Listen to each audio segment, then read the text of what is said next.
So we are to give examples and rate ourselves on each intellectual virtue, determining whether or not we have intellectual perseverance or intellectual laziness. I would say that I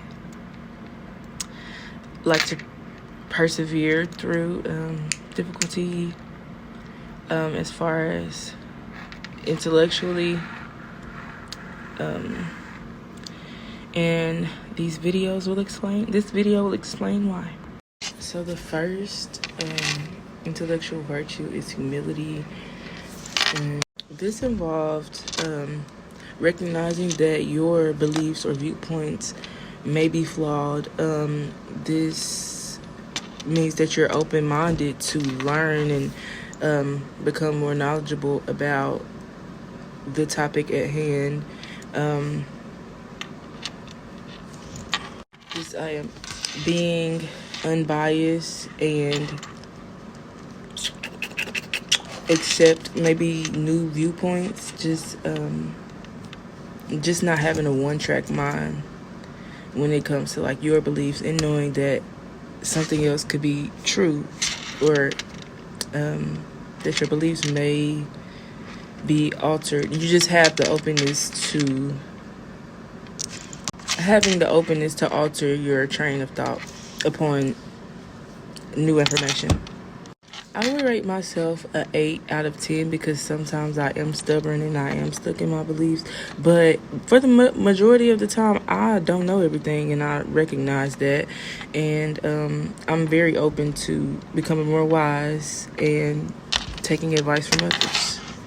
Courage is expressing your beliefs or your knowledge, even when it's unpopular or it's not the usual, just being confident in what you're saying. And intellectual courage involves risk-taking in your voicing your ideas, and knowing that people may be oppositional towards the things you believe and what you're saying, and knowing that your topic could be controversial, but you're confident in what you believe in, and you're knowledgeable about what you're speaking about.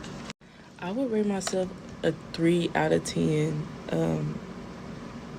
when it comes to intellectual courage, because I don't really like to be, for one, I'm not argumentative, and I have anxiety when it comes to giving information on my opinion or voicing my opinion, because it may be controversial, and I really don't know how to. It's like my mind goes blank when it comes to arguing a point, even though I know why in my mind I know why I believe or think this certain way. The third one is intellectual empathy, and I wrote it down this time. But it involves putting yourself in someone else's shoes and fostering respectful dialogue when it comes to others' intellectual emotions and perspectives. And I believe I'm pretty good with this. I'm not going to rate myself a 10 out of 10 on any of this. But my good is 8 out of 10 because I for one am empathetic, just like in regular day-to-day life. So, it's kind of like the intellectual empathy is pretty much the same as empathy, just morally, I guess. But it's just basically being unbiased towards someone else's opinion, and also seeing the world through their point of view. Okay, the fourth intellectual virtue is autonomy.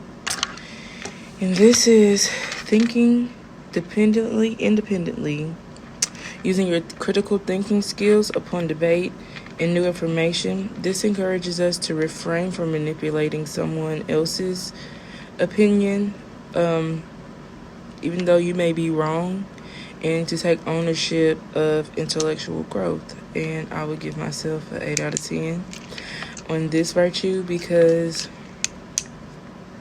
I mean, just for the same reason, I'm open to new information, and I'm not really a debater. So, I take whatever is given to me with a grain of salt and then maybe look it up later. But as far as in that moment, I'm probably not going to debate and kind of look it up for myself later to get my own opinion on the situation or new learned information. The fifth intellectual virtue is integrity. This involves honesty and sincerity in your intellectual encounters, being true to your word, and being able to voice your biases and having consistency in your intellectual reasoning. This kind of goes back to my debating and not really voicing my opinion on most topics, mainly because I like to go about life with integrity, and I would say I'm not confident in, giving my reasonings amongst groups or conversations with others. And fair-mindedness just kind of ties into all the other virtues, just open to change of your opinion, being non-biased and accepting new information, considering alternative perspectives, and just being engaged in conversations with sincerity and integrity. Or I would give myself a 8 out of 10 in fair-mindedness, because I am open to others' thoughts. Just learned. Growing up, you get stuck in your ways and what you're taught as a child, and you kind of have to you have a one-track mind as far as what you grew up believing, and then you kind of just, and also I think it's like the generation being open-minded and recognizing that everybody doesn't think the same, and what you believe isn't always right in your mind, in others' minds, and you just have to respect others' differences and beliefs, whether it be religiously or just morally. Thank you for listening to my TED Talk on the 8 virtues or intellectual virtues. I hope you enjoy. Bye. So because of that, I won't give myself a high score. I would say maybe a 4 out of 10, simply because it's just debating. It wasn't my opinion. It's just something that I'm not well at doing. And it's mainly, like I said, it's my anxiety, and I should probably get over that. But it's something I'm working on, and just trying to loosen up when it comes to public speaking in general. The 6th virtue is perseverance. This is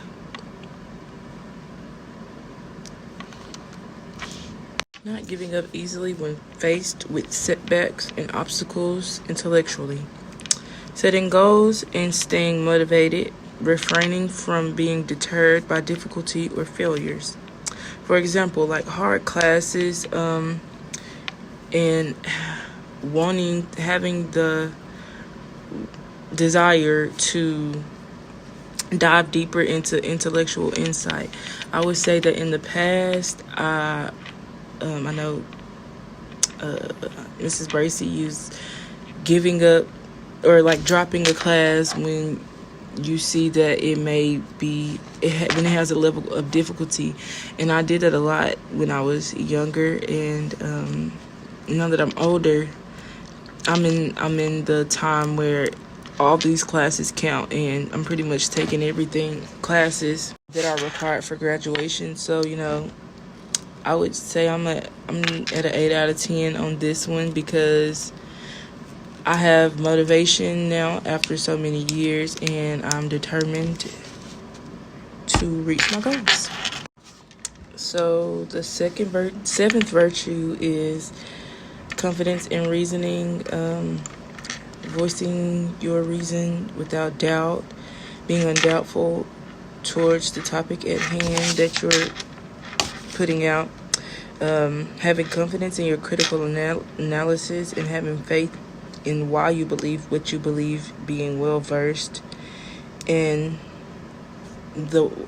why you think that way. I would rate myself an 8 out of 10 because I like to have a reason as to why I'm doing something.